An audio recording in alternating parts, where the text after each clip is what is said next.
everyone! Welcome to my channel. If you are new here, I am Curly Girl Pawi and I am posting videos about curly hair, travels, and sometimes makeup. But for today's video, I'm gonna share with you the renovation of my bedroom.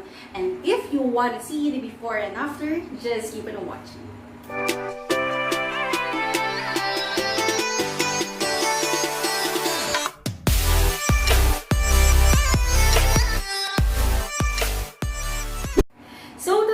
I would like to say first that I am filming this video for the purpose of my own memory lane. Para sa future, meron akong babalikan ng video na, ay ganito pala yung itsura ng old bedroom ko. And also, this renovation, I consider this as one of my little investment kasi yung bedroom ko na to, all expenses here was financed by me. And kahit maliit lang to, kahit konti lang naman yung ginastos ko, pinaghirapan ko rin naman yun. And yes, hindi na ako magdadaldal pa. Tingnan nyo na yung before video of my bedroom.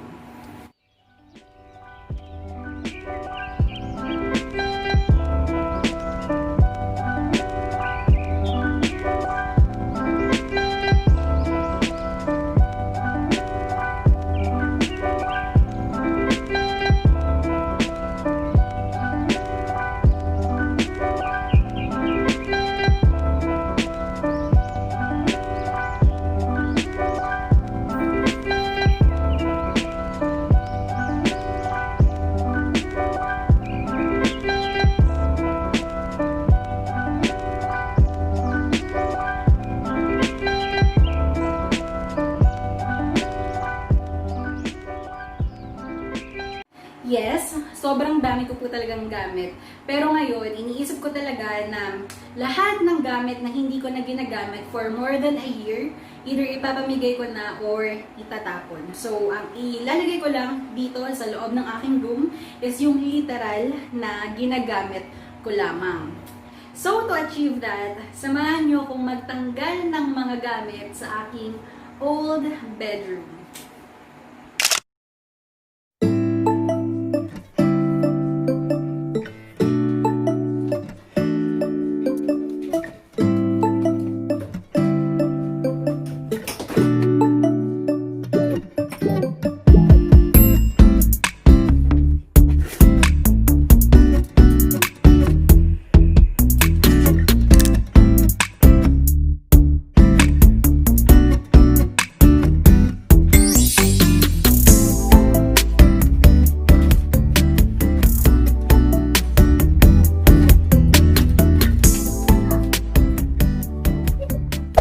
For the renovation naman, hindi na ako nakapag-film during the renovation kasi most of the time na ginagawa yung bedroom ko is nasa office ako nag-work. So, yung mga updates ko, either pag-uwi ko lang galing sa office or after mismo nilang gumawa sa room ko. So, here's my updates for my bedroom.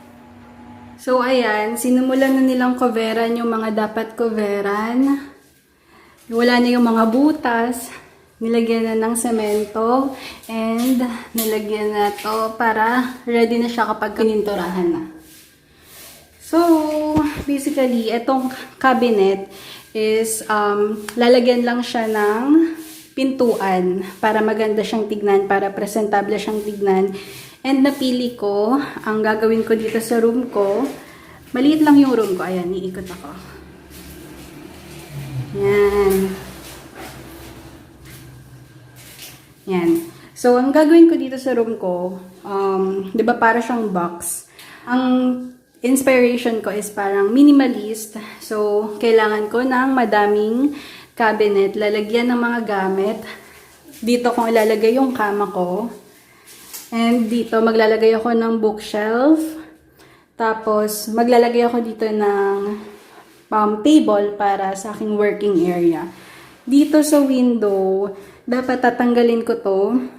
Kaso lang sabi nila, para daw akong nasa kulungan pagka kinlose ko lahat to. Bala ko kasi papalagyan ko na lang sana ng exhaust fan, tapos magpapaready ako ng aircon. Sabi nila, kahit naman daw may aircon, kailangan pa rin daw ng ng window. So, yan dyan.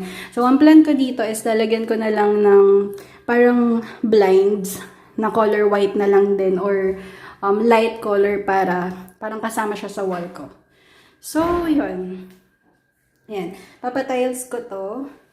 Tapos, papalagyan ko dito ng cornesa para magandang tignan.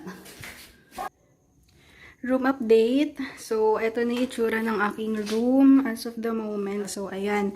Nalagyan na rin yung kisame. Ayan. Para smooth lang yung paint natin sa wall, sa kisame, and dito sa ating cabinet. So, ito na yung itsura ng cabinet. Meron na siyang pintuan.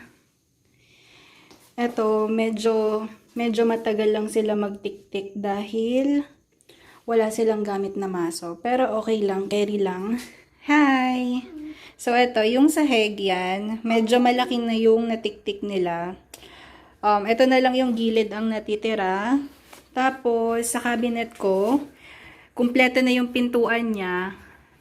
Ang kulang na lang is yung handle and yung pinaka-paint niya. So, hindi pa kami makapagpintura dito sa room ko. Kasi, dahil dito sa tinitik-tik na to, and syempre, pag nagpintura kami, yung mga alikabok, didikit sa paint.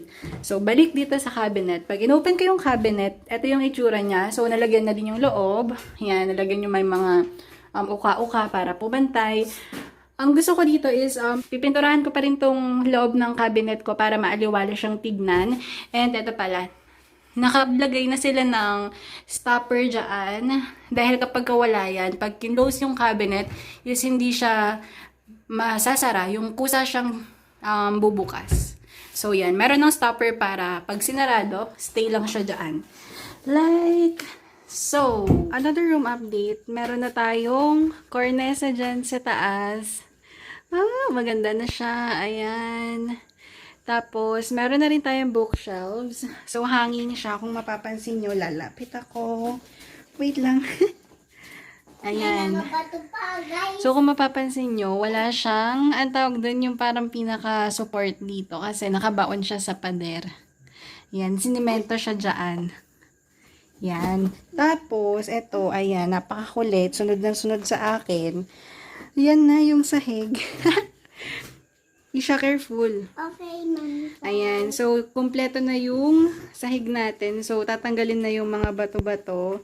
Tapos, sesementohan na siya para malagyan na ng tiles. So, ayan na. Ito yung ating closet. Maganda ng tignan. Yung bata naglalaro na sa bed. Bookshelves. Yung door natin, same pa din. And yung ating bed. Pinakagusto ko yung tile. So, lapitan natin para makita natin yung design.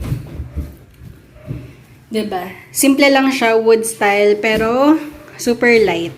And yung color ng ating wall and ceiling. So, ayan. Tignan nyo na ang ating room reveal.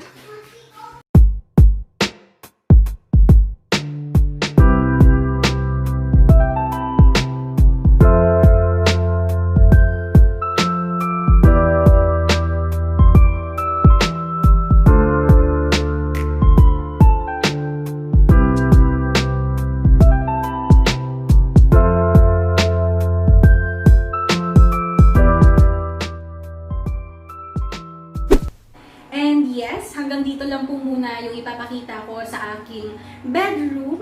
But don't worry, I will be posting another video about my room makeover and room decor haul. And also, gusto nyo bang makita kung paano ko din-decorate yung aking bookshelves? Kung yes, just comment down below. And also, this will be the end of my video. If you like this video, please click the like button. Click also the subscribe button and the notification bell down below para palagi kang updated for every video na i-post ko.